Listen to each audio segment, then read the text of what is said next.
Hi mga mamshis! So ayan, ito na yung ating continuation ng tutorial. Mga tips, no, depende or based talaga sa experience ko dito sa ating Facebook or Reels journey. So, unexpectedly nga ay na-monetize na ang ating isang FB profile, no? Ang ina-expect ko nga is itong Ma'am Marie na page. Actually, ito yung talagang binubuno natin, ano, para mapadami yung views, ma-reach natin yung 60k views. Pero, no, doon pala sa kabila mag-uumpisa or yun ang mas mauuna. Just imagine, wala pa akong 5,000k followers or 5,000 followers.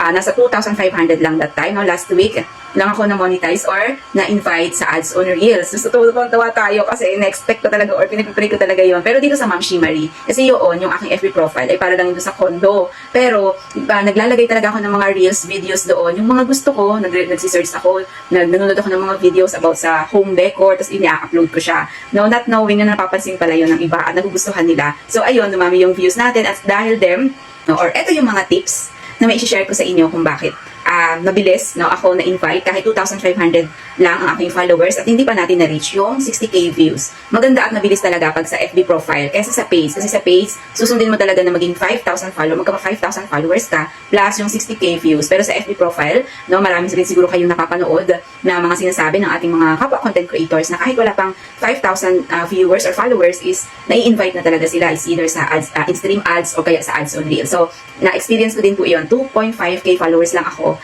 Nagkaroon ako ng ads on Reels. Nalit pa lang siya ngayon, pero nakakatuwa kasi alam naman natin, di ba? Doon talaga nag-uumpisa sa zero. Pero eventually, no, and talagang sinabi ko, no, manifest ko talaga yan dito sa FB ko or sa page ko dito sa Ma'am Marie na on December, sasahod ako dito sa FB. Nothing monetization. Ayan. So, nakaka-excite yan. So, eto na, i-share ko na sa inyo kung ano yung ginawa ko, kung bakit mabilis kong na-unlock yung ads on Reels. So, ito yung FB profile ko. So, hindi pa nakaka-follow, paki-follow nyo rin po ako. Ayan. So, nag-start tayo dyan, no, last week. Nasa 2.5 lang yan. Ngayon, 3.5 na. So, thank you so much mga nagpa-follow. And yan, napakagandang tingnan ng dashboard ko kasi panay green yan, nilagay dito sa Ma'am Marie, puro red. So, ayan po. Tingnan natin yan sa monetization tools niya. No? Ayan po, makikita natin dito na na-unlock ko na talaga si ads on Reels. Ayan, at papasilip ko rin sa inyo itong in-stream ads ko.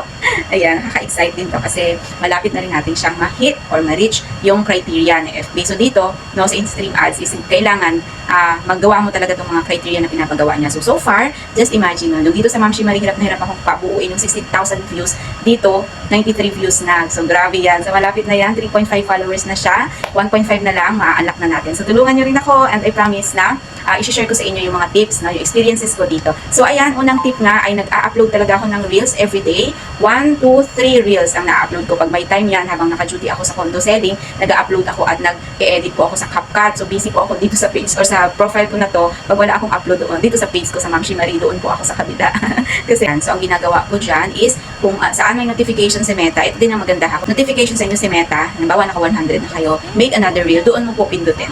Now, minsan lang lumabas yan and make sure na nasusunod nyo yung sinasabi niya. So, ayan, no, doon lang ako pumupunta, doon ko kiniklik para mag-create ng another reels. Ayan, ang isa pa is ito, no, nag-i-engage ako at nagpa-follow. Ito, paborito ko, syempre, yung aking bride, future family. So, madami na kami dyan. Napa-plug ko na din. Nasa 600 plus na po kami dyan ng mga members. You can join din po dyan. No? Anyone is welcome. So, ayan. No? And, nag-i-engage ako. No? Papanoorin ko. No? Kahit hindi nyo tapos, say 1 minute talaga dyan. O at least yung first 3 seconds, mapanood nyo siya. O better, kung magustuhan nyo naman, panoorin nyo ng buo. Then, mag-comment muna kayo. Then, syempre, no, ila-like natin yan. And, hindi nyo pa na-follow yung nag-send ng video, no, i-follow nyo po. So, ayun lang.